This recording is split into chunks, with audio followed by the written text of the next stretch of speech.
Hello, I'm Ruben Bressler, and welcome back to the sideboard. And I am joined by Alex Crappel, who brought, well, there's no two ways about it. He brought curses to the table.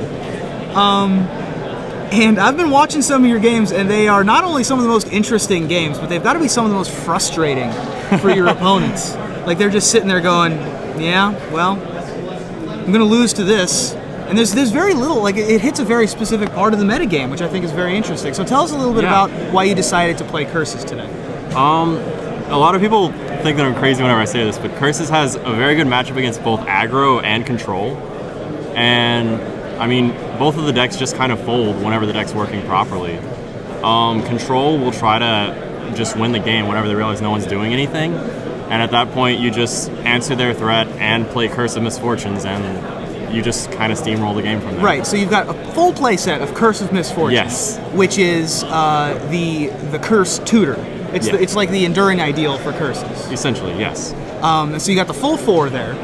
And you've also got a couple, 4 singletons. 4 singletons. So give me some examples of what the 4 singletons are best against. Okay, Curse of Death's Hold is essentially a filler curse because you want to hit a critical mass. You want to have enough curses to kill your opponent. Which is weird because Curse of Death's Hold is the best curse in general. In general, yes. All of these other cards are essentially horrible. Sure. Except for in their specific uses. Right. Curse of Death's Hold is very good against token decks, obviously, if they haven't stuck their Intangible Virtue. Snapcaster Mage, it completely shuts down Snapcaster. He's just flashback a spell now. With Flash, he's still a good card, but he doesn't beat or anything like that. It's just a recoup at that point. Against other Rakdos Keyrunes, you totally shut him down. I had a Grixis matchup, and you just couldn't win without his Keyrunes. And so we've got Curse of Pierced Heart. Yeah. So tell me about Curse of Pierced Heart. Curse of Pierced Heart, I actually replaced another curse. I can't remember which curse I replaced because most of the curses are subpar. Right. Curse of Pierced Heart is there in case I need another curse. But I've stuck Curse of Pierced Heart turn 2 against control decks, and they've just kind of looked at me and gone down to 15 life from Curse of Pierced Heart. Now, yeah, it not only deals damage to players, but you can also redirect Planeswalkers, particularly good at keeping, well, it's also good at keeping Planeswalkers off of Ultimate, but it's particularly good against Jace. Yeah, especially good against Jace. I don't have creatures, so they'll sometimes +1, like, I don't know, maybe it'll burn him or something, and I can just ping him back down, so they have to kill Jace if they want to be getting their cards. Right. And even if they do, then it's taking another 1 damage, and they'll never be able to play another one. Essentially, yeah. Right. Or they'll only get 1 use out of the mini Factor Fiction. Yeah. You've got Curse of Bloodletting.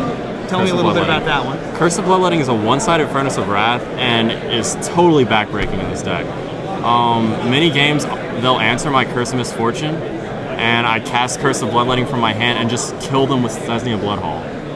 4 damage a turn is nothing to sneeze at, and it's really hard to answer lands. Yeah. Not many people are playing Ghost Quarter right now, and nobody's playing Acidic Slime. Not many Pithing Needles. No real good answers. I mean, you just sneak right in there, and they mad. Thesnia Bloodhaul, also very good against Jace, of course. Yes. Also very good against Planeswalkers. Right. And Curse of Thirst is your last one. Right. Which is sort of your lord, I guess.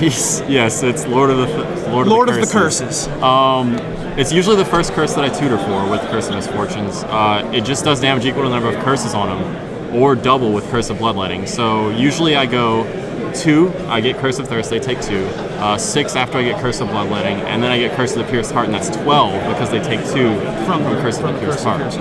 And I saw there was a game. Actually, it's 10. Sorry. You had the Curse of Bloodletting in play. You had all your curses in play, and you had Rakdos Keyrunes. You're dealing like 90 damage a turn. Yes, because I mean, Curse of Bloodletting even multiplies damage as your creatures do, your non-cursed sources. So you've got some other. You have a wide array of elimination spells. Pretty much everything else in the deck is elimination of some kind or another. Some of these we're a little bit used to. Pillar of Flame we're used to. At this point, we're used to Olivia Valderon. Right. From that point on, it gets a little weird.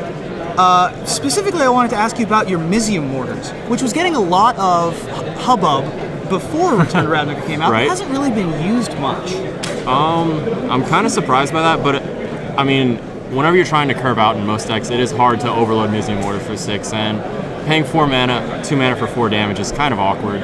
It can't hit the face, it can't do a lot of things that you want Burn to do. But in a deck like this where I don't need to keep tapping out, I don't need to keep playing spells, once I resolve Curse of Misfortunes, my deck is going to win for me. I can just sit there and overload Mizzy Mortars. I can beat and treat the Angels. Right, that's a very important wipe almost factor on that. any board position in Standard other than Sigarda Sure. and Angel of Serenity. It's really hard to have creatures that withstand Mizzy Mortars right now. It's just a very strong removal spell or board wipe. Yeah, I was hearing you you were describing. Someone said, "How does your deck beat Thragtusk?" Yes. And your answer was, I kill both of them. "Yeah, you kill both of them because you don't care if you 2 for 1 Right. yourself. If you're 5 for 1ing every other time." Essentially, yeah. Curse of Misfortunes gets me way more value than Thragtusk will get my opponent by taking 2 kill spells. Right. And the 5 life doesn't really matter because in the long game, Right, you're gonna and get 'em. Curse of Blood, I'm going to be doing 12 damage a turn if I scale all the way out. Yeah. 5 life is nothing. And against control, that pretty much always happens from what from when I've been walking around watching. Yeah, for the most part. So, moving to the sideboard, some of these in the sideboard, I think that we all get what they're for. Slaughter Games has been picking up in popularity a lot recently. It's an excellent sideboard card. I have a whole set. Yeah, I see that. For your specific, what are you specifically scared of for the Slaughter Games? Sigarda?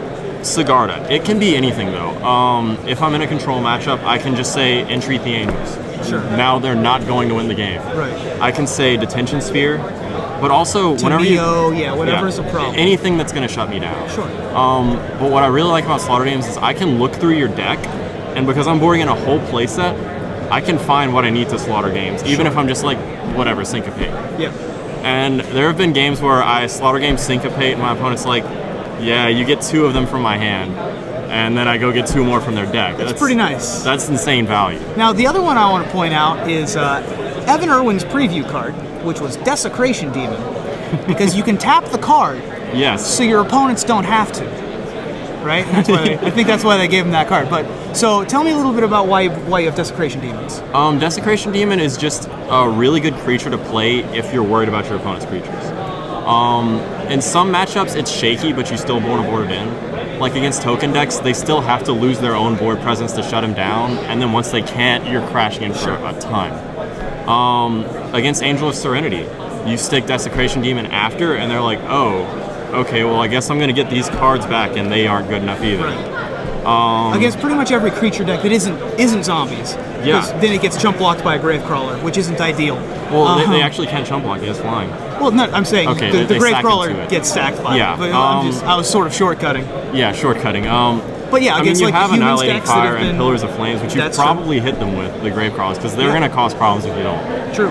And it's obviously very good against the white-blue humans decks that have been popping up. Yeah. The white-blue-red tempo deck has been picking up in popularity. Very good against those types of cards. Geist attacks for 6, but so does Desecration Demon. Yeah. So, and you've also got Vampire Nighthawk, just in case you need a little bit He's just really strong in a lot of matchups. You can board out removal spells and board in Vampire Nighthawk, because a lot of the times they see, oh, well, I need to board in all this enchant removal, all this like negates. So your and stuff. opponents are sitting there with Ray of Revelation in hand while you're beating them down with a demon and a Nighthawk. Yeah, you can even board out all of your curses. That's 8 curses. You can board in 8 creatures. Yeah. If you want to be like that. I mean, If you want to be, if you think that your opponents have the read. If you see your opponent sideboarding a ton of cards, then you can just be like, okay, I'm going to sideboard a lot too, and end up boarding all your curses out. Nice, and give them a bunch of dead cards. Yeah. So one last question: when your opponents lose to you, has anyone gone curses or something ridiculous like that? Any good curses puns? Usually not. They're just sort of like dejected. Yeah. Like the same reaction they get whenever they realize that Curse of Misfortune's going to beat them. Once it beats them, they just start play the same thing again. It just puts other decks in a sleeper hold. There's just no way out. And it's miserable. Yeah. It really is. Well, this is fantastic. Curse has got a lot of publicity when Innistrad first came out because people thought they might continue. I really would like for them to come back. I think that they add an interesting aspect to the game. So if you think that you can dodge Witchbane Orb in your local metagame, no one sideboards it. That's right. No one has Witchbane Orbs anymore. So you should try this one out. Thank you so much for joining me in the sideboard.